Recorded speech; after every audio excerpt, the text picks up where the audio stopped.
재미한 3장 예수 옆에 매달린 도둑 파트 5를 계속하겠습니다.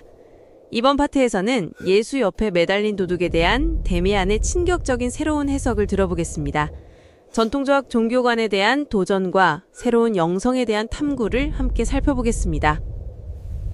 구세주의 고난과 죽음에 대한 성서의 보고가 나에게는 아주 어린 시절부터 깊은 인상을 남겼었다.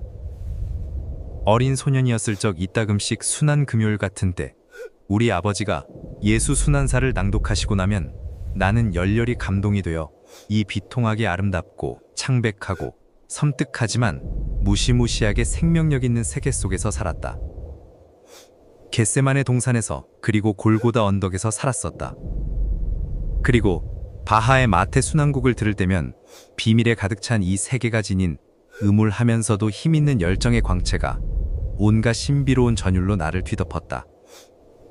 나는 오늘도 이 음악에서 그리고 비극적 행위에서 모든 시에 그리고 모든 예술적 표현의 총괄 개념을 발견한다. 그런데 그 수업 시간의 끝에 데미안이 생각에 잠겨 나에게 말했다. 저기엔 뭔가가 있어, 싱클레어. 내 마음에 안 드는 무언가가. 이 이야기를 한번 따라 읽어봐. 그리고 한마디 한마디 음미해봐. 맥 빠진 맛이 나는 무언가가 있어. 예수와 함께 십자가에 매달린 두 도둑에 대한 이야기 말이야. 거기 언덕 위에 십자가 나란히 서 있는 모습은 굉장하지. 하지만 우직한 도둑들에 대한 감상적인 선교 전단용 이야기야. 도둑은 처음에 추치스러운 행위를 저지른 범죄자였어. 신은 그 모든 것을 알고 있어. 그런데 이제 막판에 와서 마음이 누그러져 그런 개전과 회개의 징징거리는 축제를 치르는 거야. 무덤에서 두 발자국 떨어진 곳에서 하는 그런 회개가 너에게 묻겠는데 무슨 의미가 있다고 생각해? 그건 또 정말 엉터리 신부님의 설교일 뿐 더 이상 아무것도 아니야. 달착지근하고 부정직하고 시극히 교화적인 배경에다 식은지심의 엿기름을 곁들인 거지. 만약 네가 오늘 그 도둑들 중 하나를 친구로 택해야 한다면, 혹은 둘 중 누구에게 더 신뢰를 줄 수 있겠는지 생각해야 한다면 그건 아주 분명히 이 징징거리는 개종자 쪽은 아닐 거야. 다른 쪽이야. 회개하지 않은 그 도둑이야말로 사나이잖아. 개성이 있다고. 그는 개종 따위를 우습게 알았어. 그런 것은 그의 처지에서는 그저 듣기 좋은 말이겠지. 그는 자신의 길을 끝까지 갔어. 그리고 자신이 거기까지 가도록 도와준 악마로부터 마지막 순간에 비겁하게 도망치지는 않았어. 그는 당당한 개성을 가졌어. 성서 이야기에선 개성을 가진 사람들이 자주 손해를 보지. 아마도 그도 카인의 후예일 거야. 그렇게 생각하지 않니? 나는 몹시 당황했다. 이 십자가 순환 이야기는 내 자신이 내 집처럼 편안히 확신해도 된다고 믿었었는데 지금 비로소 얼마나 개성 없이, 얼마나 상상력과 환상 없이 내가 그것들을 듣고 읽었었는지 알았다. 그럼에도 데미안의 새로운 생각은 내게 숙명적으로 들렸고 그 존속을 내가 고수해야 한다고 믿었던 내 안의 개념들을 전복시키려 위협했다. 아니다.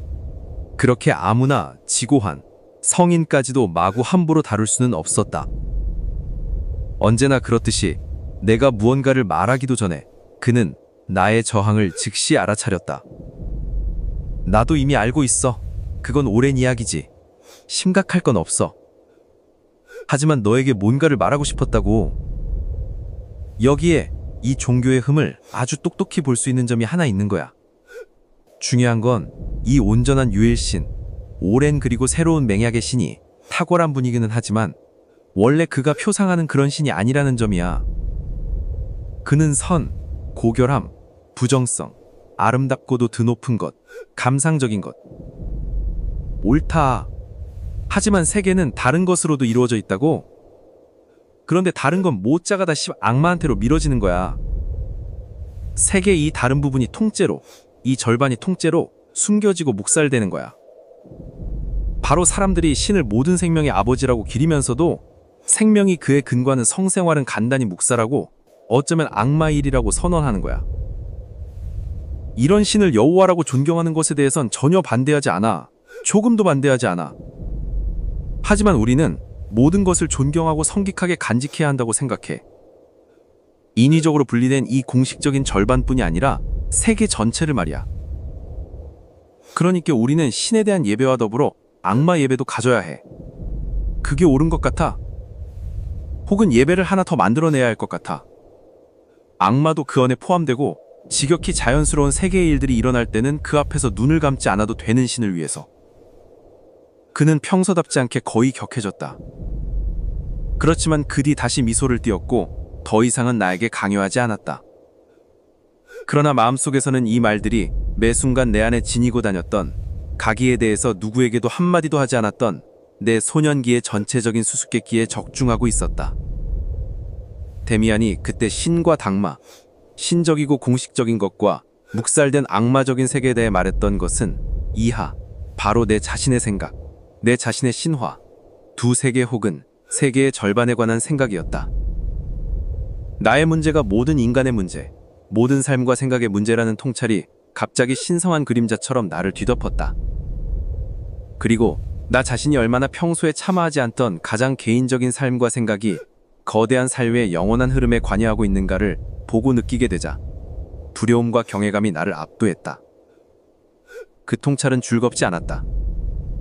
확인시켜주고 행복하게 해줬는데도 왠지 즐겁지 않았다. 그건 가혹했다. 맛이 떫었다.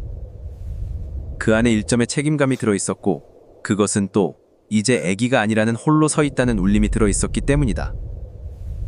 내 생애 처음으로 그렇게 깊은 비밀을 드러내면서 나는 내 친구에게 아주 어린 시절부터 존속했던 두 세계에 대한 견해를 들려주었다. 그리고 그는 즉시 그것을 통해 나의 가장 깊은 느낌이 그의 말에 동의하고 그를 역시 옳다고 여긴다는 것을 알았다. 그렇지만 무언가를 그렇게 남김없이 이용하는 것은 그의 방식이 아니었다. 그는 예전 그 어느 때보다 더 깊은 주의력을 가지고 귀 기울여 내 눈을 들여다보았다. 마침내 나는 내 눈을 돌려야만 했다. 왜냐하면 나는 그의 눈 속에서 다시 그 이상한 동물적 시간 초월성을, 그 생각해낼 수 없는 거뜬한 아등한 나이를 보았기 때문이다. 그 얘긴 우리 다음에 더 하자 라고 그가 배려하듯이 말했다. 네가 누구에게 말할 수 있는 것보다 더 많이 생각한다는 걸 알고 있어. 그렇다면 네가 그때 생각했던 것을 그대로 완전히 다 경험하지는 못했다는 것도 알고 있지. 그런데 그건 좋지 않아. 생각은 우리가 그걸 따라 그대로 사는 생각만이 가치가 있어. 너의 허용된 세계가 세계의 절반이라는 것을 네가 알았고 두 번째 절반을 감추려고 했지. 신부님들과 선생님들이 그렇듯이 넌 그걸 감추지 못할 거야. 아무도 한번 생각을 하기 시작하고 나면 말이야. 그 말이 나에게 깊이 와 닿았다. 하지만 내가 거의 고함치듯이 말했다. 하지만 실제로 금지된 추한 일들이 있어. 그건 형도 부인하지 못할 거야. 살인과 별별절 악득이 존재한다는 걸 알고 있어. 하지만 그게 존재한다는 이유로 날 들어가서 범죄자가 되라는 거야?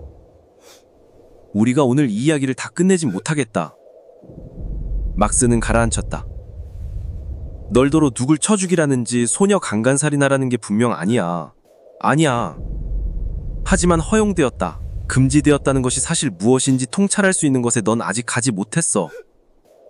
비로소 하나의 진리를 느낀 것뿐이야. 다른 것이 또 올 거야. 그것에 자신을 믿고 맡겨봐. 다섯 번째 파트를 마무리하겠습니다. 예수 옆에 매달린 요둑에 대한 데미안의 충격적인 새로운 해석을 함께 들었습니다. 다음 파트에서는 데미안의 깊은 명상과 견징성화, 그리고 유년의 완전한 끝을 이어가겠습니다. 데미안의 민비란 명상 상태와 싱클레어의 유년이 완전히 끝나는 과정을 함께 들어보겠습니다.